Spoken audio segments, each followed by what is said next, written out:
Hi, ladies and gentlemen. Today, we're diving into a question so utterly daft, it might just rip the fabric of reality apart. Could the First Order invade the Warhammer 40k galaxy? The galaxy where even the bloody coffee machine worships the Emperor. Strap yourselves in, grab a glass of whiskey, or two, and let's see how this galactic dumpster fire would play out. And as per usual, like, subscribe, and let's see what other amazing ideas my whiskey-fueled brain can come up with. And without further ado, let's dive in. Right, so for those who've been living under a rock, or perhaps just too busy painting your little plastic soldiers, the First Order is basically the bargain bin version of the Empire from Star Wars. Imagine if you took the Galactic Empire, threw it in a washing machine with cheap knockoff detergent, and hung it out to dry in a dystopian space opera. That's the First Order. They've got stormtroopers who couldn't hit the side of a Warlord Titan if their lives depended on it. And a leader roster that is basically a bunch of lads doing their best serious bad guy cosplay. Supreme Leader Snoke is a wrinkly Sith Lord wannabe who looks like he lost a knife fight with a cheese grater. General Hux spends more time shouting and throwing tantrums than running a military. And Kylo Ren, oh, don't get me started.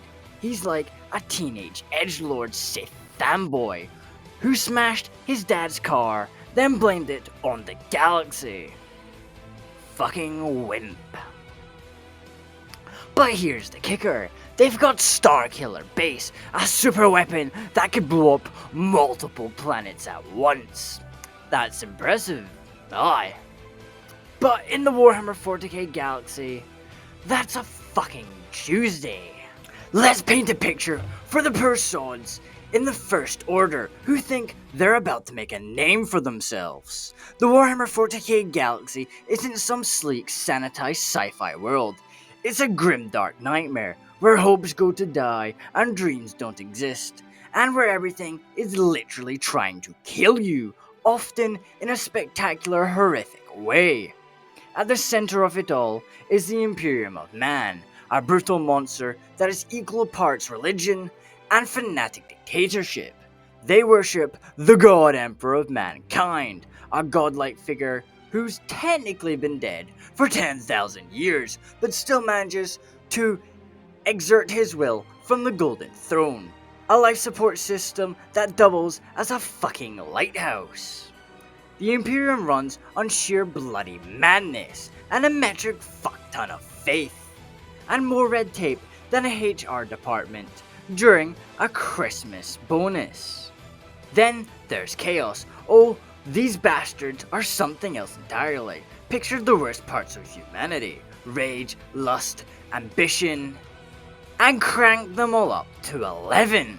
Chaos feeds on these emotions, creating four demonic gods who love nothing more than to meddle in mortal affairs. They'd take one look at Snoke and think, what a fucking pussy. And let's not forget the Orks, the green-skinned hooligans. These lads live for a good scrap, and their tech runs on pure belief. They'd see Starkiller Base, slap a red coat of paint on it, and claim it goes faster now. They're basically football hooligans with spaceships. Oh, and this galaxy doesn't have comfy hyperspace lanes or friendly droids.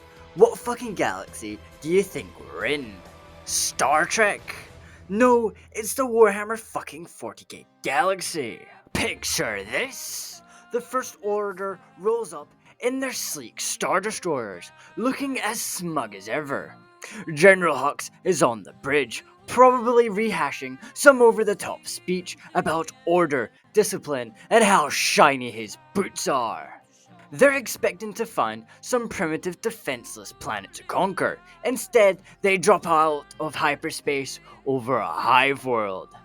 Now let me paint a picture for you.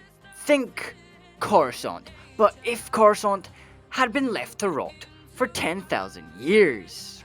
Towering cityscapes stretch miles into the atmosphere, packed to the brim with trillions of miserable souls who haven't seen a proper sky since their ancestors climbed out of the mud.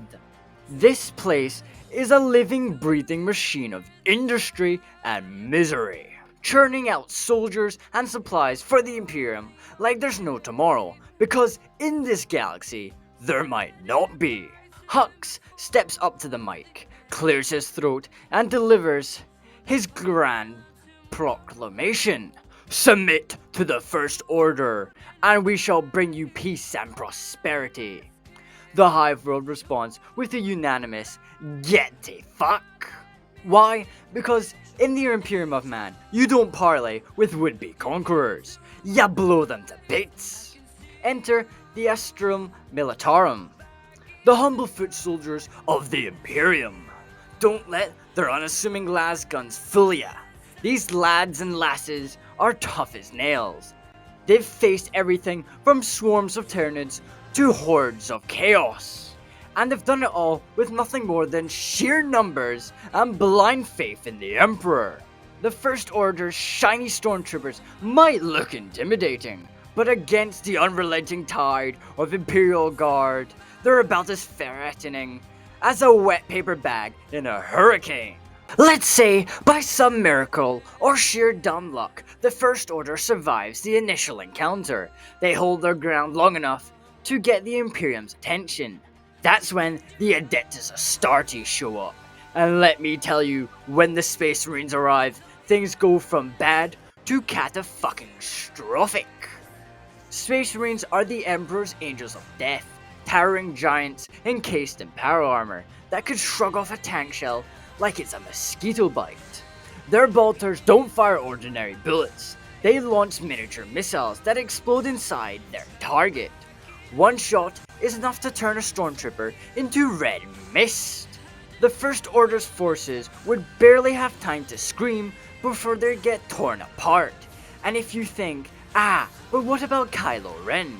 Oh mate, Kylo might stand out with his angsty lightsaber and his pissed I'm a scary Sith face, but he'd last 5 seconds against a librarian, a space marine who's also a fucking psyker.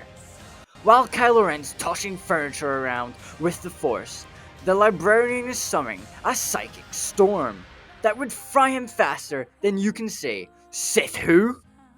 And then there's the Dreadnoughts, ancient war machines piloted by remnants of fallen space marines. Imagine a giant robot fueled by centuries of rage, despair, and devotion to the Emperor.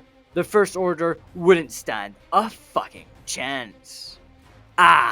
Now we get into the real fun bit, the warp. You see, in the Warhammer 40k galaxy, space travel isn't a clean-cut and tidy affair like it is in Star Wars.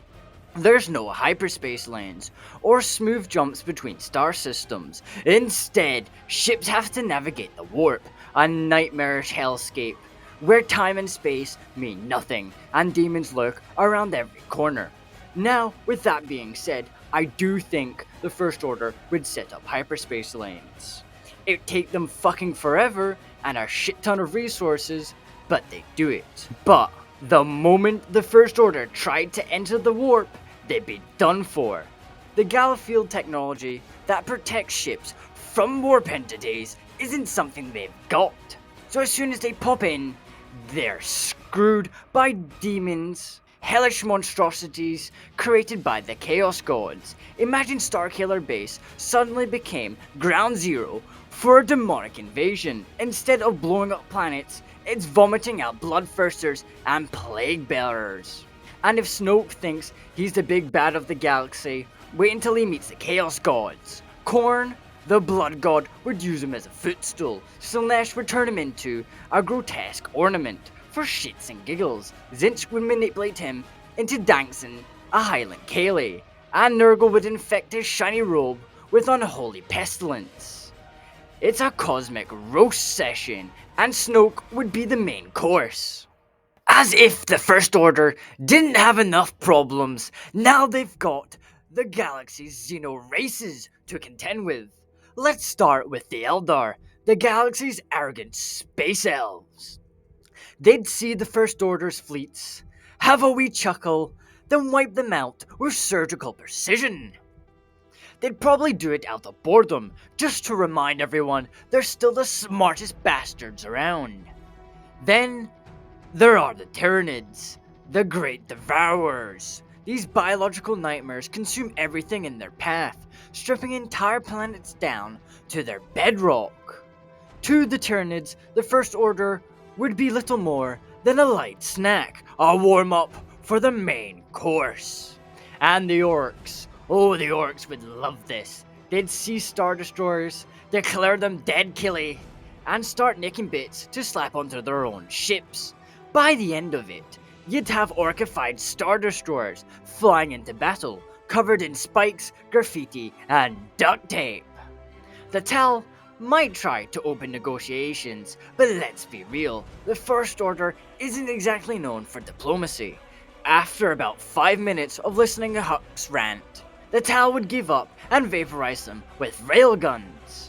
As for the Necrons, the galaxy's ancient robot overlords, they wouldn't even bother waking up.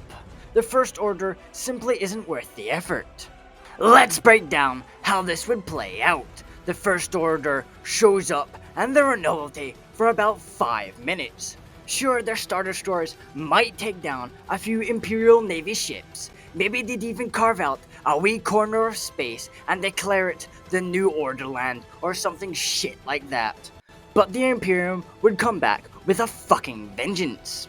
The Adeptus Mechanicus would probably be dissecting captured First Order technology faster than you can say machine spirit, figuring out ways to turn it into something even more deadlier than it was before. And the Inquisition, oh, the Inquisition would have a fucking field day. The First Order would be labeled as heretics, and every available resource would be thrown at them to wipe them off the map. Then there's Chaos. The Wart would take one look at the newcomers and think, fresh meat. The Chaos Gods don't need a reason to meddle, but a whole new faction blundered into their territory. That's like setting up an all-you-can-eat buffet and inviting a pack of starving wolves. The First Order wouldn't just lose, they'd be corrupted, twisted, and repurposed into pawns for Khorne, Nurgle, Zinch, or Slanesh. Imagine stormtroopers, but now they're plague-ridden monstrosities. Or mind-broken zealots. And what about the aftermath of this disaster? The First Order remnants would be scattered across the galaxy, their grand dreams of domination reduced to ash.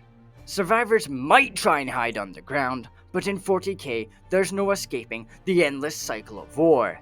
Maybe they'd be hunted down by the Imperium or enslaved by the Dark Eldar. Perhaps some would end up as meat shields for Chaos cults, or as biomass for the Tyranids.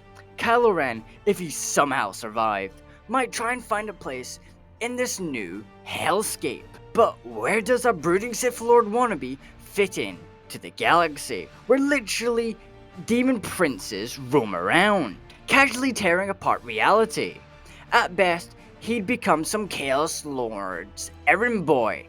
At worst, he'd be sacrificed to summon a Grazer demon. In the grand scheme of things, the First Order's invasion would barely be a footnote in the history of the 40k galaxy. The Imperium has faced far greater threats. Entire Tyranid Hive fleets, Black Crusades led by Abaddon the Despoiler, and Orc was that have engulfed entire star systems. The First Order would be remembered as little more than a curiosity, a brief distraction before the galaxy returned to its usual state of never-ending carnage. And honestly, it'd be fucking glorious to watch. There's just something poetic about seeing a group so full of themselves get absolutely annihilated by a universe that doesn't give a single shit about their ambitions. So there you have it, folks. The First Order would just fail. They'd be obliterated in a way so creative and brutal, even the most diehard Star Wars fan would shed a tear. Let me know in the comments what other ridiculous mashups you'd like me to cover. Maybe the Tal versus the Empire, or the Orks taking on the Rebel Alliance. The possibilities are endless. And so is the carnage. But do me a favor. Hit that like button, subscribe, ring that fucking bell, and remember, in the grim darkness of the far future, there's only war and whiskey. Always whiskey. Have a killing day, ya bloody legends, and I'll see ya in the next one.